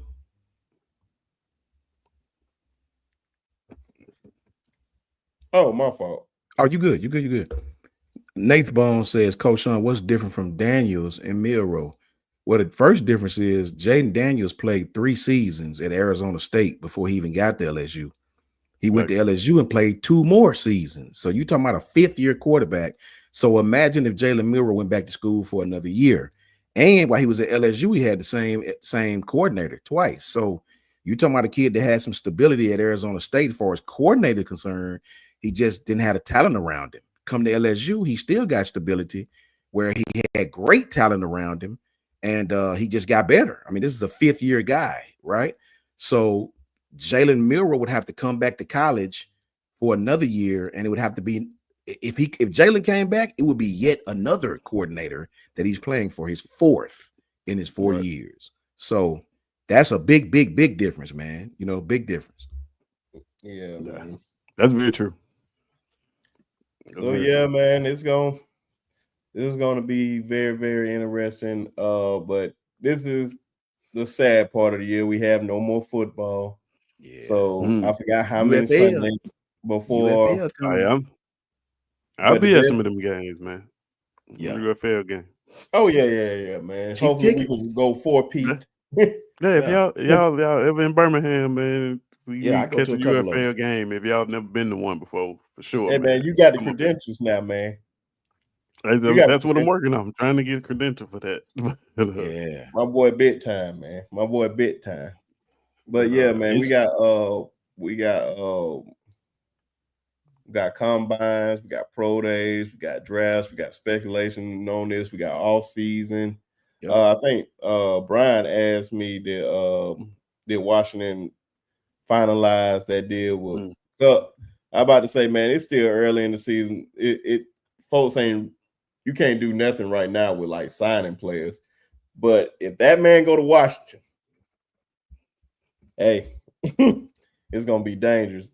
But we'll see, man. It's a long process with a whole bunch of players. I want to see who's gonna be available right now.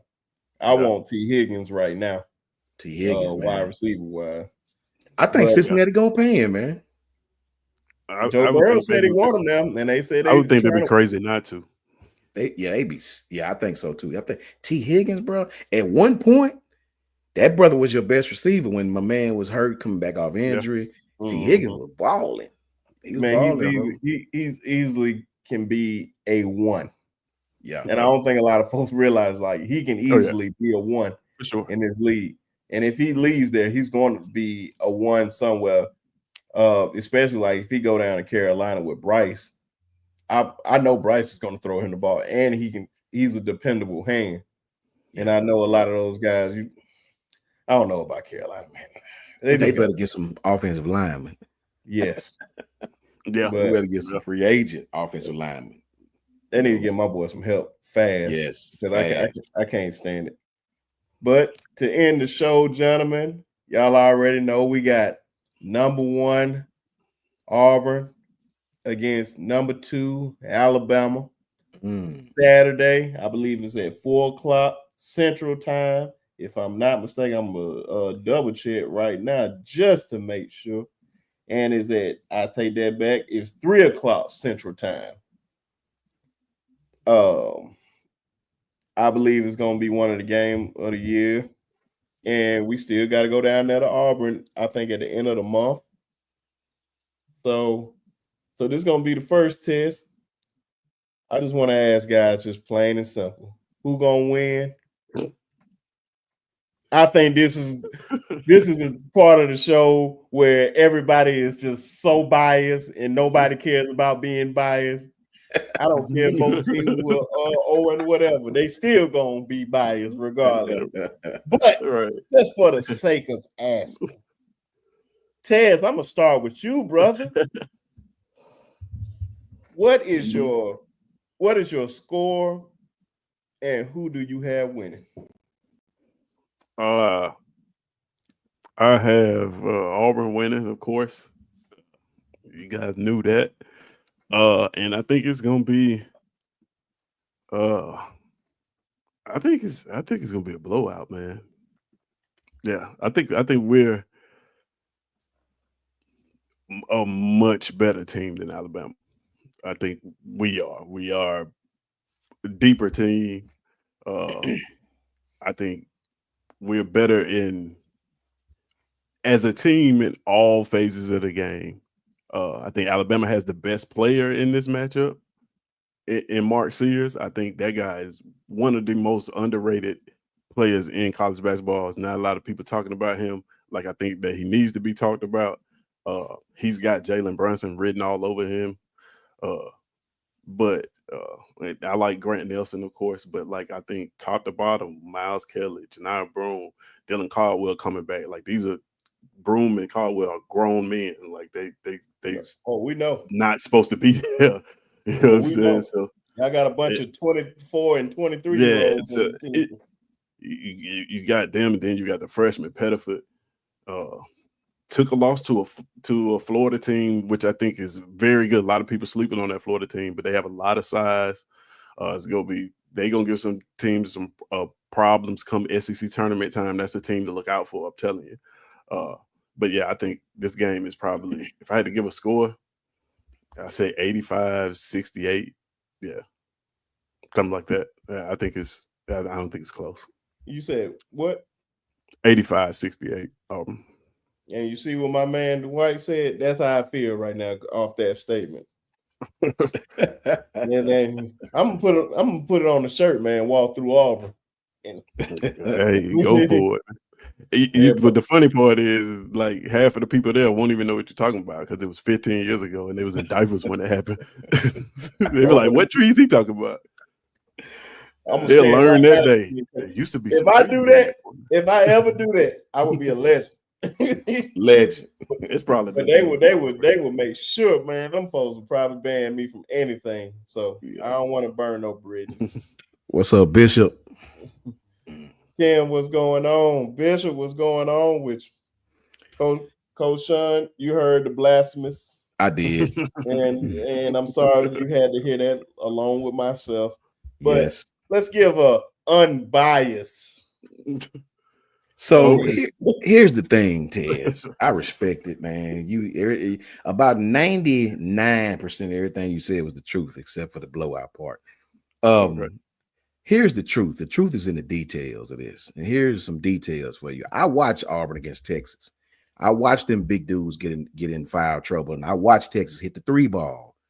I watched them against, who was it, bro? South Carolina, I think it was. I think they only beat them by like 4 points or something like that, 3 or 4 points. Yeah. Same thing. I watched South Carolina hit the 3-ball, and now Auburn won. Can't take that from them. Auburn toughed it out and won. And it was one more team, man. Dadgummit. I think it was Mississippi. No, it was Georgia. It was Georgia. That's who it was. I think it was Georgia. It was a few weeks ago. Yeah. I watched Georgia hit the 3-ball. So here's the Georgia's thing. Georgia's a good 3-point shooting team. Bama can hit the 3-ball, bro. You know, Bama is will fire that thing up from all across the court. They're gonna be at home. I like Alabama in this because yes, Auburn is much more aggressive in the paint. They big man can pull it out. He can shoot threes. But I think Alabama's gonna get these guys in foul trouble. I think Alabama's gonna attack the basket on them and make them play defense, kick it out. I think this game bodes well for the type of defense Auburn plays. I think they got some common opponents. And they beat these common opponents in different ways. Yeah. Alabama's 3-ball is on. They can play with anybody and beat anybody. So I think our 3-ball, that's what Nate Oates does. He's a running, gunning team. He likes to make you go to the bench and make you sub out. I know Bruce Pearl don't want to get those killers in foul trouble. So if they pick up 2 quick ones, he gonna get them out of there. You know what I mean? So I believe this is Alabama's game at home. I think the adrenaline gonna be pumping. I think the 3 ball gonna be hidden. I think Alabama wins this game. I think it's gonna be similar to not last year, but year 4 last. Well, 1 year where Alabama won at home and then Auburn won at home. So I think it's gonna be similar to that, man. You know, I think Alabama wins this game at home. I think it's gonna be a close one. Auburn has great talent. I think Auburn is the deeper team, but I think Alabama's the better shooting team, not percentage-wise, but at home. If you look at the home 3-point ball shooting wise, I think Alabama wins this game. I'm gonna make it plain and simple. I'm plain and simple, unbiased, of course, unbiased. I bet. I forgot his name, and I told him I wrote a tweet to him because he said, and he's an Auburn guy. He said, Auburn. He said, I believe Auburn should stay at number 1, which I thought was nonsense. So I said, okay, they ass stay at number 1. We're gonna beat their ass by 15, and I stand by 15 plus. I stand by what I said. Alabama 95, Auburn 80. Roll damn Tide. And I hope it's more. I say Alabama 86. I say Auburn 81. I just want to be right about this. So if you see 15 plus on there, best believe I'm going to highlight that tweet. That is my goal. I'm gonna put it right there. So then I'll be like, I told you so. I told you so. But y'all heard it here first, man. You know what's crazy about it? The way college basketball works is that if we lose to y'all, we still might be number 1. Nicole. That's not going to happen. Because college basketball is not like college football in the terms of you beat this team. But y'all won't be there. I can promise you. No, I'm just thinking about what I'm saying. Florida beat us. Yep. Florida beat us. We got a good team. Yeah. That's what I'm saying. Florida has this exact same record as y'all. But they weren't, like, you see what I'm saying? So it's not like you beat a team just because you beat a good team, you're going to go to number 1. We've played more quad 1 teams that have more quad 1 wins than the entire SEC. It is. Our schedule has been the toughest schedule since the beginning of basketball. That's why we're number 1. And that's why it's tough to dethrone us, because of the teams who played and the teams that we beat. But I think I'm trolling to the point that I don't think that we'll hold y'all guys to under 60 points. But I think we still win the game pretty handily, though. Yeah, stay off those trees. I'm talking about you, Ted. Stay off the trees. I knew. Don't let it go over your head, man. That's Kendrick Lamar bar. Oh man, but yeah, man, it's gonna be a good game, man. I can't wait to see it and whatnot.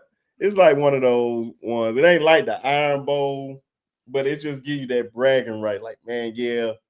And it don't matter in what sport. I want Alabama to beat them in what they call softball. Not softball, but when they ride the horses. Equestrian. Yeah, I would croquet. Croquet. Any of those. Yeah. Anything. If it got Alabama and Auburn, I want Auburn to lose every time. Thumb wrestling. Somebody keeping score, then we want to win. But there's a narrative developing, though, because there's a little rivalry. There's a Nate Oates, Bruce Pearl thing going on here that, you know, if they both, I can see Nate Oates leaving Alabama and taking a bigger job. I don't know if Bruce already tried that and he's been through some stuff. So I think he's at Auburn until he stopped coaching basketball. Nate Oates already said where he wants to be. If he was going to go anywhere, it would have been last year when the Kentucky. They couldn't have built that stadium for him. Yeah, but I'm saying, as long as he stays there, like this Bruce Pearl, Nate Oates thing is going to be Oh yeah, something to it's watch, a man. thing. Yeah. In which I'm not I don't gonna think lie. it's a better rivalry currently in college basketball. Oh yeah. When you can keep your coaches there, man, for like it's just like the old Big East when you used to have John Thompson and Ripatino. Yeah. What's my boy? Man, I just forgot his name. Just that quick. They used to be at Jim Boeheim and all them going at each other for years and years and years, man. Like man, that builds up a rivalry, man. Because the coaches, they pretty much recruiting the same players, and those players are going to those schools, man. That's what builds up the rivalry. So yeah, man, this ain't gonna stop no time soon. We getting good players, y'all getting good players. So the only thing that matters who get that national championship first, because neither one of us have one. Yeah. So don't let us get one first. I'm telling you, because all of us have a chance this year. Yeah. But shout out to JB, man. Appreciate you, brother, man. JB, facts. Always showing love to all our channels, man. Definitely appreciate y'all. Appreciate Kim. Appreciate Piano Man. Appreciate Miss Janet. Brian. Who all here, man? Just all you guys showing love always. Giving us your support, time, and all that. We definitely appreciate it. Another great show. Nobody was in their feelings. Sorry, Drake. I had to get one off on you, man. And you my boy, man. But yeah, man. Piano Man got 97, 89. Just unbiased, just unbiased opinion. Just an unbiased opinion, I'm pretty ladies sure and it is. I'm pretty sure he just very evaluates unbiased, man. He's right down the middle. He sees the game, he studies the game, he knows the game. I'm sure Unbiased whatsoever. But man, we gonna get up out of here. But before we get up out of here, you gotta tell the folks where they can find you and all that good stuff. So I'll put you on the big screen. Show time to shine, Ted. I was having good people.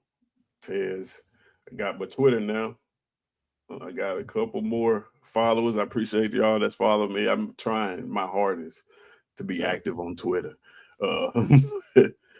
Maybe it'll pick up a little bit, but I appreciate y'all that follow me. I promise y'all I'm trying to put more content on there for you. And yeah, you can find me here, Sharpshooters Podcast, every Tuesday, same time. As your resident Auburn fan. Shout out to Coach Sean coming through. Always a pleasure. And Brinsky, of course, shout out to you for making this all possible. Yeah, shout out to you for making this all possible. Or whatever. Calm down. When people say whatever after they say it, shout out to you for making it all possible or whatever. But no, man, shout out to the chat, man, for real. Y'all just don't know how enjoyable y'all make this experience, bro, and how welcoming y'all make me feel. Like, even though I'm an Auburn fan, I know y'all love me. I love y'all too. But yeah, that's it, man. Appreciate it. Oh yeah. Man, we thank everybody, man. Before I go, big shouts out to former Bama player and now Alabama A&M assistant coach, AC Carter. Follow each other on Twitter, man. Much love to AC. Finna be up here in the Ville. Had to show him some spots, man. You know what I mean? Much love to AC Carter, man. You know what I mean? Finna get A&M back on the map, man. Love the fact that Coach Shade is back to recruiting the area. A lot of these coaches we've had in the past got away from recruiting the area and want to recruit people 1,000 miles away, man. HBCU schools, that ain't what you do. You get your area. The kids that don't go to Alabama, don't go to Auburn. Instead of letting these kids go down to Bama State or UNA or UAB, Troy, keep them right here. And that's what he's doing. Got some dogs in this recruiting class. Best recruiting class they ain't had in about 8 years. Love what Coach Shade is doing, bro. He got some, man. Love what he doing. Love what Coach Shade is doing at Alabama A&M. Shout out to AC Carter, man. Big addition. Much love to Ty Hayes. We always stream together. Ty from Ty Channel. Shout out to Ty, man. Much love to Ty. Shout out to Coach Jay. Coach Jan 716, Coach Al Sanders, Coach Carl, who in the chat, Piano Man, who in the chat, and my brother Brinsky for letting us use his channel and stream from his channel. Appreciate him so much, man. Love what him and Ted's is doing. These guys getting their credentials, doing big things. Love that, boy. That's what I like to see. If I can just put me on the whiteboard, I'll be so happy. You know what I'm saying? Put me on some George Teague stuff. I'll be so happy. That's my lane right there. I love that. Boy, I can film guy, George Teague. Them are my favorite channels, bro. Like, you know, I like that side of it. You know what I mean? But much love to Tez, man, doing big things, man. Y'all keep grinding, man. Y'all boys, sky's the limit, man. Thank you, Brinsky, for having me. Much love to Janet. So good to see Janet in the chat, man. Janet, love you to death. And Roll Tide to everybody. Thank you for tapping in. You can find me at JMHO Sports Talk on Twitter and YouTube. Much love. And that's his channel right there in the chat. Y'all, anybody that's not subscribed to his channel, go on over there. It costs $0. Say that Paul again. T. Oh, I'm about to say it costs $0.00 to just go on over there, subscribe, support his channel, man. Just watch it keep growing day by day. Because none of us would have a channel if it wasn't for y'all. We continue to grow. Welcome to new people. Paul T, appreciate you coming in here, man, showing love and all that, man. But as always, man, I'm Brinsky Sharp of the Sharpshooters Podcast. Hey, Brinsky. Before you get out of here, man, I just want to tell everybody in the chat, y'all got an opportunity, man. This Saturday, Tuskegee University is playing Morehouse in Oakland at All-Star Weekend. Everybody, if you can, tune into that, man. HBCUs, we get put on the spotlight every now and then. This is a big moment. But tune to that no matter what side you're in. If you went to a HBCU, even if it wasn't Tuskegee or Morehouse, tune in. Facts. Tell a friend, tune in. Let them get that viewership so we can get more. When is it, Terrence? It's Saturday. The 15th, I think it is. It's gonna be on television? Yeah, it's gonna be televised. Okay. It's gonna be, because I think it's the first event on All-Star Saturday night. So it'll come on before the 3-point shootout and before the skills. It'll be the first. I'm definitely gonna be tuned in. Facts. Yeah. Mm-hmm. I forgot all about that. I just wanted to say that, man. But I don't know. You good. But yeah, man, definitely shout out to Skiggy and Paul T. I didn't even know you had a Twitter, brother. I don't know. I follow so well. A lot of people follow me on there or whatnot. And yeah, he said he was born and raised in Skiggy. Yeah, he can ski. That's what I said, man. What year you graduated, man? Yeah, you gotta tell me that before you get off, man. Damn, Skiggy. What? Oh, yeah. I know your page now, Paul T. I think I know which one is yours. My bad, brother, if I'm not mistaken. But what year you graduated? But as always, like I said, he said 94. Hey, man, you over there with my cousin, man. I know you know Fontaine Lewis and Dion, man, Kennebrew, man. I know you know them because that's their age group right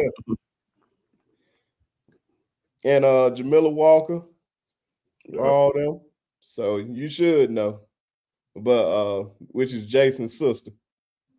Yeah. But like I said, man, I'm Brinsky Sharp of the Sharpshooters Podcast. We here every Tuesday. We're gonna be missing football.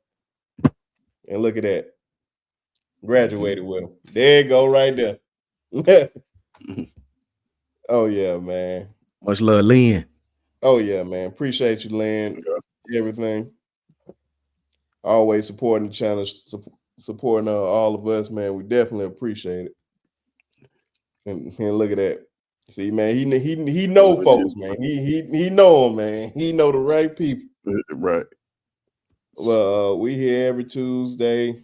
Like I said, man, definitely gonna be talking about more draft stuff, more Alabama stuff, dissing Auburn all the time as always. That's just for fun.